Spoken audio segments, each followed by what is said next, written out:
አየር ኃይሉ የታፈረችና የተከበረችውን አገር ከሚወረወርባት የእሳት አሎሎ ጋርዷታል። የጠላት የብረት ፍላጻዎች የተሰበሩት በአየር ኃይሉ 90 ዓመታትን ባልዛሉ ብርቱ ክንዶች ምክንያት ነው። በደመናት ላይ ተረማምዶ አይደፈሩም የተባሉ ምሽጎችን ሰብሯል። በክንፎቹ ጥላ ሀገር በሰላም አድራለች። በአየር የመጡ የጠላት ጥያሬዎች አየር ላይ ወድመዋል። የኢትዮጵያ ሉዓላዊነት ምልክት ጋሻውና ጦሩ ብቻ አይደለም፣ የንስሩ ክንፎች ጭምር ናቸው። አየሩ ላይ በረው የጠላት ቀጠናን ያደባዩ ክንፎች፣ በኩራት ተዘርግተው ወገንን ከሳት የታደጉ ክንፎች 90 ዓመታት አየሩ ላይ ተዘርግቷል። በደመናቱ ተረማምዷል። ህዋውን በኩራት ቀስፏል። ኢትዮጵያ የአንበሶች ሀገር ናት። ኢትዮጵያ የንስሮች ሀገር ናት። አየር ኃይሉ ገናና ነው። የአየር ኃይሉ ታሪክ የጀግንነትና የልዕልና ታሪክ ነው። ባለፉት 90 ዓመታት የኢትዮጵያ አየር ኃይል የሀገር የግዛት አንድነትን ለማስጠበቅ ያልቀዘፈው ሰማይ፣ ያላካለለው አድማስና ያልሰነጠቀው ደመና የለም። በየትኛውም የሀገሪቱ ጫፍና በየትኛውም አስቸጋሪ መልክዓ ምድር ላይ የአየር ኃይሉ አብራሪዎች የሀገር ሰማይ ይደፈርም ብለው በክንፋቸው ሀገሪቷን ጋርዷት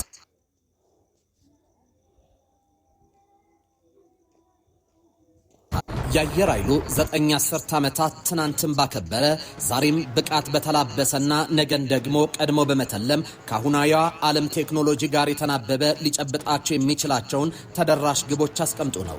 የአየር ኃይሉ ጅማሬ ታናሽ ነበር። እርግጥ የድፍን አፍሪካ አቪዬሽን ኢንዱስትሪ አብዮት አቀጣጣይ ሆኖ በ1928 ዓ.ም በነጻይቱ ኢትዮጵያ ሰማይ ስር ሲመሰረት የብዙ የአፍሪካ ሀገራት ገና በነጻነት ትግል ላይ ነበሩ። በጣሊያን ወረራና የጸረ ፋሺስት ትግል መርዛማ ክሎሪን ጋዝ ንጹሃን ላይ ከለቀቁት የፋሺስት ጦራቻ በሆኑ አውሮፕላኖች አየር ኃይሉ አልተመሰረተም። እንደውም አውሮፕላኖቹ አውደ ውጊያ ጥቃት ከማድረስ ይልቅ የመጀመሪያ የሥራ ድርሻቸው የትራንስፖርትና የሎጂስቲክ አገልግሎት ድጋፍ ለጦሩ መስጠት ነበር። ጤና ይስጥልኝ። ይህ ኢትዮ መልህቅ ነው። መልህቃችን የ90 ዓመት ጉዞና ጠላትን ብርክ ስለሚያስይዘው እውነት እየነገርናችሁ አብረናችሁን ቆያለን። አብራችሁን ቆዩ።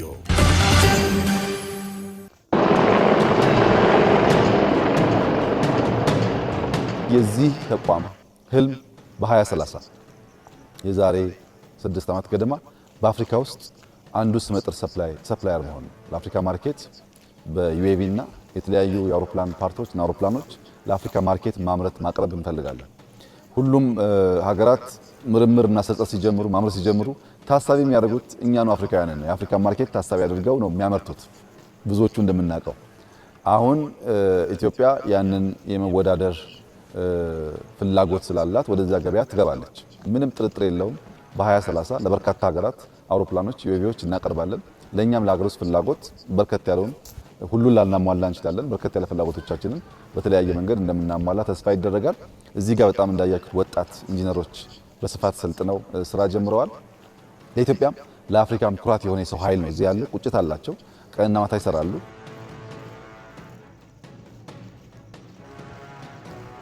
አየር ኃይሉ በ1928 ዓ.ም ሲቋቋም መላው አፍሪካ በነጻነት ትግል ላይ ነበር። የጸረ ቅኝ አገዛዝ ምልክት የሆነች ኢትዮጵያ የዛሬውን ገናና አየር ኃይል ለመገንባት መሰረትን ስትጥል የአፍሪካ አቪዬሽን ገና አልተወለደም። ላለፉት 90 ዓመታት በኢትዮጵያ ሰማይ ጋልቦ ትንግርት ናቸው የሚያስብሉ ገድሎችን የፈጸመው የኢትዮጵያ አየር ኃይል ከብርቱ የአየር ኃይል ግንባታ ባሻገር ለሀገር ግንባታው ኔሽን ቢልዲንግ ሂደት የራሱ አስተዋጽኦን አበርክቷል። በአባቶቻችን ደም ኢትዮጵያ ስትከበር የሰማይ አንበሶች ድርሻቸው የአንበሳው እጅ ጋር የሚተካከል ነው። በተኖረ የጀብድ ሕይወት አንድ ክፍለ ዘመን በህልውና ስለሰነበተ ብቻ የሚከበር ተራ የልደት በዓል አይደለም። 90 ዓመታት ሀገር የማጽናት ዳር ድንበር የመጠበቅ የግዛት አንድነትን ማስከበር ብርቱ የተቋም ግንባታ ጠንካራ ነገ የተፈተለበትና ዘመኑን ከዋጁ የቴክኖሎጂ አብዮት ጋር የተሰናሰሉበት ነው። 90 ዓመታት በቆራጥነትና የጀግንነት ታሪክ የተከተበበት 90 የድልና የአሸናፊዎች ችቦ የተለኮሱበት ነው። አየር ኃይሉ ትናንትን ሲዘክር ትናንትናውን ባከበረ ዛሬን ብቃት በተላበሰና ነገን ደግሞ ቀድሞ በመተለም ከአሁኗ ዓለም ቴክኖሎጂ ጋር የተናበበ ሊጨብጣቸው የሚችላቸውን ተደራሽ ግቦችን አስቀምጦ ነው። በወፍ በረር የአየር ኃይሉን ትናንቶች ለቃኘ የፋሺስት ጣሊያን የጦር ጄቶች በዓለም የተከለከለ ክሎሪን ጋዝ በኢትዮጵያ መለዮ ለባሾች ላይ ሲያከፈክፉ የኢትዮጵያ አየር ኃይል ምስረታ ጅማሮ ውጥን ላይ ነበር።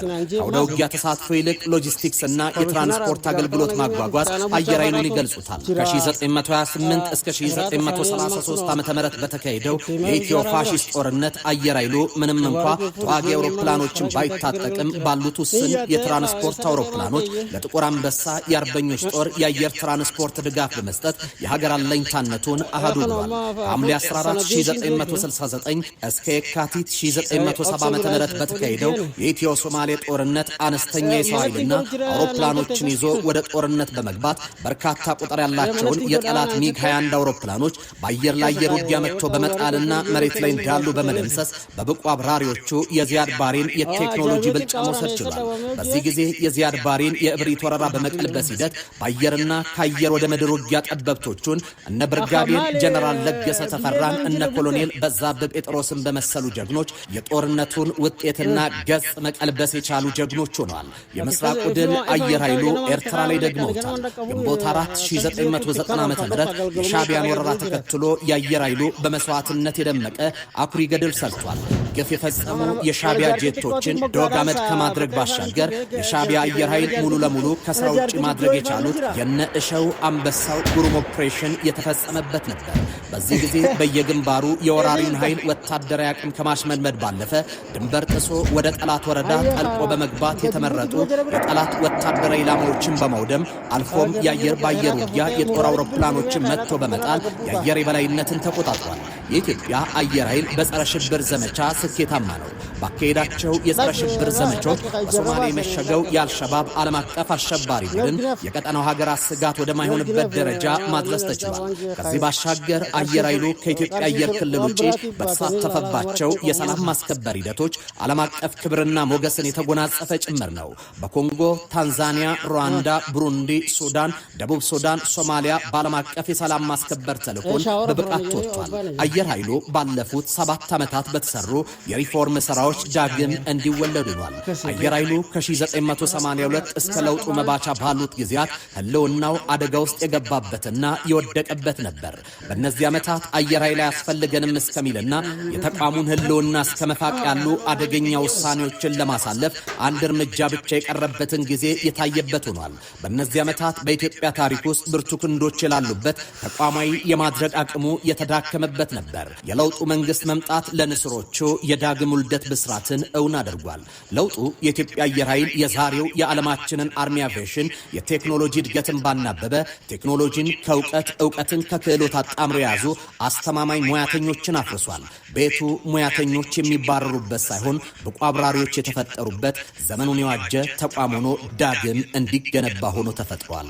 የኢትዮጵያ አየር ኃይል እስከ ደርግ መንግስት መጨረሻ ድረስ እጅግ ፕሮፌሽናል በደንብ የታጠቀ በአፍሪካ ክብር ያለው አየር ኃይል ነው የነበረውን በማፍረስ ከዜሮ የመጀመር አባዜያችን አየር ኃይላችን ፈራርሶ ዳዋና አቧራ ወርሶት ከዜሮ እንዲጀምር ተደርጓል። በኢትዮጵያ ጠቅላይ ሚኒስትር አብይ የመሩት የለውጡ መንግስት መምጣት አየር ኃይልን ዳግም እንደ አዲስ ወልዶታል። ጠቅላይ ሚኒስትር ዶክተር አብይ አህመድ ከፍተኛ ሪፎርም ካካሄዱባቸው ተቋማት መካከል አየር ኃይል ፊት መስመር ላይ አለ። ባለፈው 7 ዓመታት ኢትዮጵያ የላቀ አየር ኃይል ያስፈልጋታል የሚለው የመንግስት ተቋሙ በፖሊሲና በበጀት ስትራቴጂያዊ ለውጥ እንዲያደርግ አስችሎታል። በእነዚህ ዓመታት ውስጥ ከፖለቲካዊ የስርዓት ለውጦች ባሻገር ያለን ዘላቂ ተቋም መገንባትን ታሳቢ ያደረገ ተቋም ግንባታ ተከናውኗል። ዛሬ አየር ኃይሉ በታጠቀው ቴክኖሎጂና የማድረግ አቅሙ ስሌት ውስጥ ሲገባ በታሪክ ውስጥ ከፍተኛ ደረጃ ላይ ደርሷል።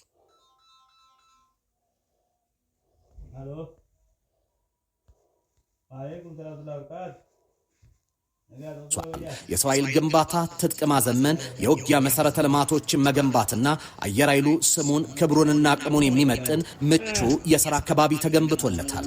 ሪፎርሙ አየር ኃይሉን እንደ አዲስ ከመፍጠር ባሻገር የቀደመ ስምና ክብሩን መልሶ የማድረግ አቅሙን አልቆታል። ከዘመኑ የቴክኖሎጂ አብዮት ጋር አዋዶ ዘመኑን የዋጀ ተቋም አድርጎ ወልዶታል።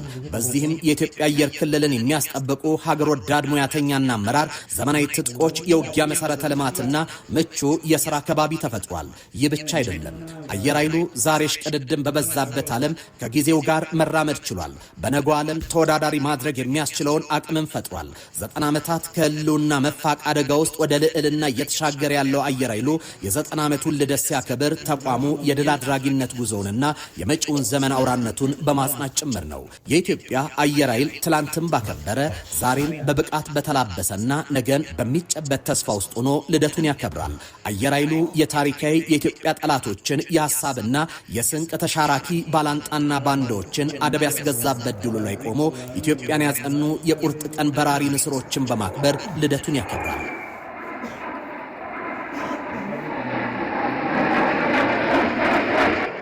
አየር ኃይሉ የ90 ዓመት የደረጀ ልምዱን ከዛሬ ከዘመነ የአቪዬሽን ቴክኖሎጂ ጋር ማዋደዱን ዘመኑ ያፈራቸውን ቴክኖሎጂና ዓለም የደረሰበትን የአስተሳሰብ ፍልስፍናና ዕውቀትን በመጋራት በቴክኖሎጂ የረቀቁ የፈጠራ ውጤቶችን በመታጠቅ ተቋማዊ አቅሙን ወደ ከፍታ ማሻገሩን በማብሰር ልደቱን ያከብራል። አየር ኃይሉ ዕድሜውን ስምና ዝናውን የወደፊት ተስፋውን ታላሚ አድርጎ ሪፎርሙን አሃዱ ሲል ከትከሻ የተስተካከለ የሥራ አካባቢን በመፍጠር ጭምር ነው። በቢሾፍቱ አየር ኃይል ግቢ በሚከበረው 90ኛ ዓመት የአየር ኃይል የምስረታ በዓል ዓለም አቀፍ አቻ ተቋማት ጋር የፈጠራቸውን ትብብራዊ ግንኙነቶችን በጉልህ የሚያሳዩ መርሃ ግብሮች ታጅቦ ነው። እናም የአየር ላይ ትርኢቱ ያልተደፈረ ሰማይን የማይደፈር ሉዓላዊነትን ይገልጣል። የመጀመሪያ ተልዕኳችን የሀገራችንን አየር ክልል ከየትኛውም ጥቃት በየትኛውም ጊዜ መጠበቅ የሚል እንትን ይዘን ነው የምንሰራው። ይህንን በሁለት ነገር ነው የምንጠብቀው። አንደኛ አሁን አቪዬሽን ብቻ እዚህ ስላያችሁ ነው። አየር መከላከያ ማለት ነው ግራውንድ ላይ ወይም ደግሞ መሬት ላይ ተተከለ። እሱን ተጠቅመን 24 ሰዓት 7ቱ ቀን 360 ቀን አየር ክልሉ እንዴት ስንት ትራፊክ ገባ ስንት ወጣ የሚል እንከታተላለን። እኔ በኔ እምነት አሁን ባለን እንትን አየር ክልሉ ከኛ ፍቃድ ውጪ ማንም ከመንግስት ከኢትዮጵያ መንግስት ውጪ የሚጥስ ነገር አይኖርም። የለዛ ለመከላከል ብቃት ላይ ያለ ተቋም ነው ብዬ ነው የምወስደው። አየር ኃይሉ በኢትዮጵያው ዘላቂ ተቋም ግንባታ ሞዴል መሆን ከሚችሉ ተቋማት መካከል አንዱ ነው። 90ኛ ዓመት የምስረታ በዓሉ የአንበሶቹ ሰማይ ኢትዮጵያ መሆኗን በሚያመላክት መልኩ ይከበራል። ይህ የምስረታ በዓል ሻማ በማብራትና ኬክ በመቁረስ ልደትን የማክበር አልፎም በአውደ ውጊያዎች የድል ችቦ የመለኮስ ገድልን የመዘከር ብቻ አይደለም። በዓሉ ጊዜን አስልቶ ሁነትን የመዘከር አይደለም። ከዚያ ይልቃል። ከሻማ ማብራት ከኬክ መቁረስ በእጅጉ ያልፋል። በአየር ኃይል ግቢ በዓሉን አስመልክቶ የአየር ትርኢት ይካሄዳል። ይህ የአየር ላይ ትዕይንት የሚታይበት ብቻ ሳይሆን የኢትዮጵያ አየር ኃይል የደረሰበትን አዲስ ከፍታና እያደገ የመጣውን ዓለም አቀፋዊ ወዳጅነት ለዓለም የሚያበስርበት መድረክ ነው።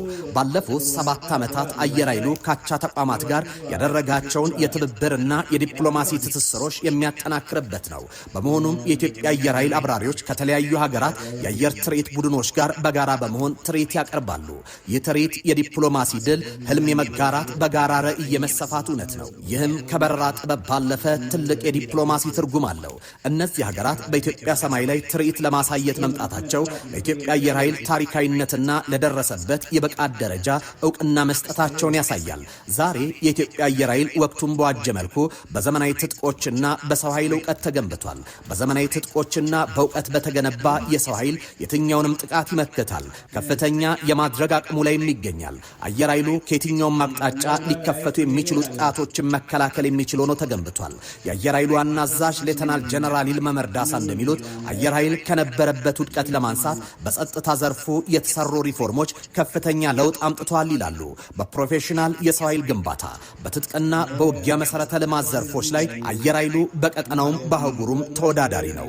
ዛሬ የአየር ኃይል ትጥቆችን ከማሻሻል ባለፈ ዓለም የደረሰችባቸው ዘመናዊ ትጥቆችን አየር ኃይሉ ታጥቋል። ኢትዮጵያ ወደ ቀይ ባህር ላቀና ነው ባለችበት በዚህ ወቅት የኢትዮጵያ ታሪካዊ ጠላቶች በኢትዮጵያ ላይ የከፈቷቸውን የሰነ ልቦና ጦርነቶች ጉንጭ ከማልፋት የዘለለ ዋጋ እንዳይኖራቸው የማድረግ ስራውን የአየር ኃይሉ ሪፎርም ቀድሞ አሳክቶታል። በዓሉ ባለፉት 90 ዓመታት ውስጥ የኢትዮጵያ አየር ኃይል የጀግንነት ታሪክን ከዛሬው ዘመናዊ ቴክኖሎጂና ስትራቴጂያዊ ብቃት ጋር በማዋሃድ ኃይሉን የትናንት ኩራትና የነገ ተስፋን በአንድ ላይ የሚያሳይ ነው። የአንበሶቹ ሰማይ የሚለው ስያሜ ከዚህ እውነት ይመነጫል።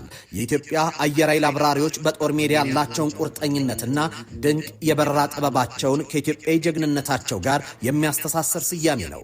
ይህ የአንበሶቹ ሰማይ ኢትዮጵያ የተሰኘው ትርኢት የኢትዮጵያን ሰማይ ምንጊዜም በጀግኖች ልጆቿ ጥበቃ ስር መሆኑን ዳግም የሚያረጋግጥ የአየር ኃይሉን ክብርና ልዕልና ከከፍታ በላይ ከፍ የሚያደርግ አዲስ የታሪክ ምዕራፍ ጅማሩ ነው።